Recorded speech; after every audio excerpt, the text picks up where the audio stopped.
All right, hey guys, here we are. This is going to be a very challenging hole. So tough for me to figure out what I want to do here because this is going to be a tough one for me. Extremely tough hole for me. I really need something with some top spin, which I'm thinking big dog. I may be able to use this this hammerhead that I just unlocked for this one. You can see it starts off at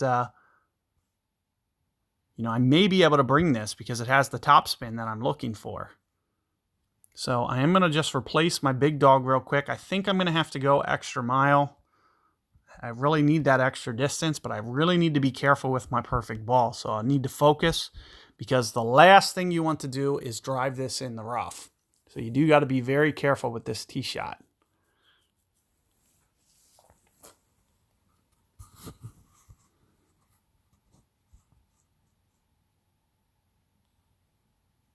Looks like I'm up first.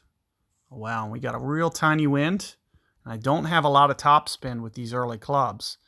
So you can see up in the power, it looks pretty good. I'm going to just try to essentially just kind of keep this up here. No power. Got my perfect. So that's the big key. And no power because I really just want to make sure that it hits the fairway. More so than anything, I need to make sure that I keep it in play and not worry necessarily about how long it is. We'll be able to get to the green, especially with the Hammerhead 1. We should be good.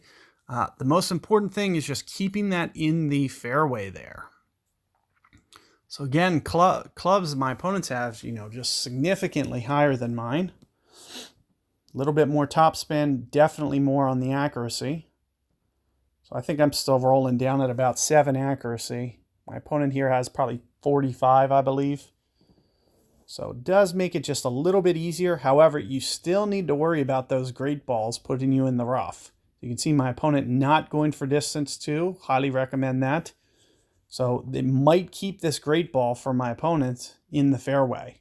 Otherwise, that might slip into the rough. Imagine if that was my drive, the accuracy difference may not have been enough to hold it unless I kept the tee shot shorter.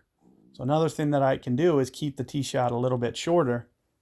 May give me that little bit as well. Now I am going to be in a little bit of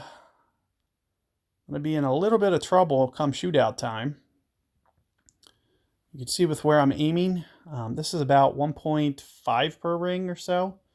So somewhere around maybe 5.5 rings. I'm not going to do anything with the power or the curl. So let's just see how this works out. Looks like it's still not enough to get up there, but very close. And we are in here tight enough that we're at least going to secure the eagle. So I'll take it. Playing another opponent with a sniper 9. Very tough to play against these guys. So he's going to have, a cakewalk on the shootout. And I'm going to have to earn it. I'm going to have to really earn it. Because I have no idea how to play the shootout shots with ridiculous spin. I'm going to have to play it with like no spin, essentially.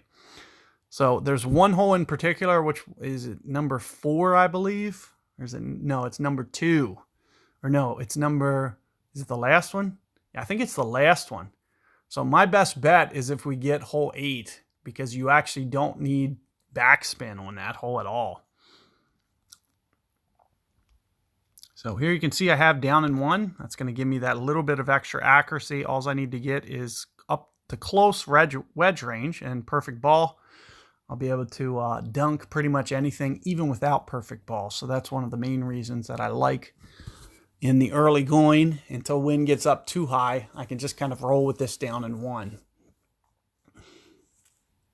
Opponent, Endbringer 2. That's definitely a nice club as well. Completely out club. This guy could even potentially great ball a Endbringer for here and maybe catch the edge. It'll be close. Not something that you want to do, but if my opponent great balls, it may just catch the edge with Endbringer. However, you'd be more susceptible to that lipping out with a great ball with any other club. So once you unlock that Endbringer, it does give you that, it's all the way up at either, I think you might be at 80 accuracy with an Endbringer too.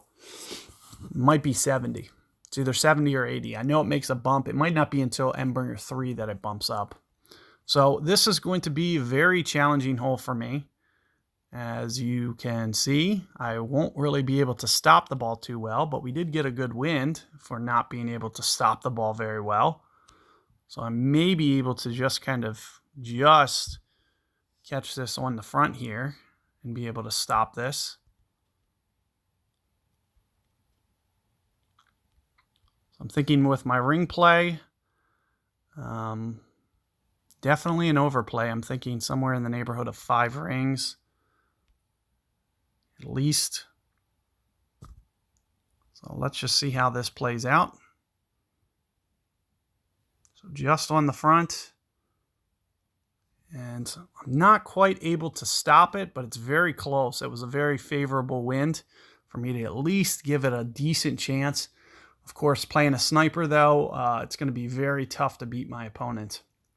This is kind of a favorable win for me, though, as well, because he can't necessarily take a high backspin approach. He has to just kind of shot copy me a little bit and go off this front of the fairway. And it looks like he's pretty much nailed it. So all he has to do is get this ring adjustment down.